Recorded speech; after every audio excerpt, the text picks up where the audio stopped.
ایسا نہیں ہے یہ پیچھے دھکا لگانے والا شخص ہاتھی کو ٹرک میں دھکیل سکتا تھا، لیکن اس کی پیٹھ پر اس شخص کے ہاتھ رکھنے سے ہاتھی کو یقین ہوگا کہ کوئی ہے جو پیچھے سہارا دینے والا ہے۔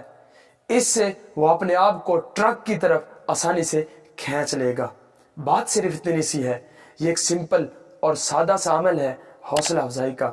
ہمارے درمیان بہت سے لوگ ایسے ہوں گے جو اس وجہ سے ناکام ہو گئے ہوں گے کہ ان کے پاس کوئی حوصلہ افزائی کرنے والا نہیں تھا، انہیں ہمت دلانے والا کوئی نہیں تھا۔ ہو سکتا ہے یہ ہم سب کے لیے نہ کر سکتے ہوں، لیکن بعض لوگوں کے لیے مشکل اوقات میں ایسا کر سکتے ہوں۔ لہٰذا محبت کا ایک سادہ سا لفظ، تعاون، ہمت اور حوصلہ افزائی کے الفاظ بعض لوگوں کی زندگی کو ہمیشہ کے لیے بدل سکتے ہیں۔ لہٰذا ہمت افزائی، حوصلہ افزائی کرتے رہا کریں۔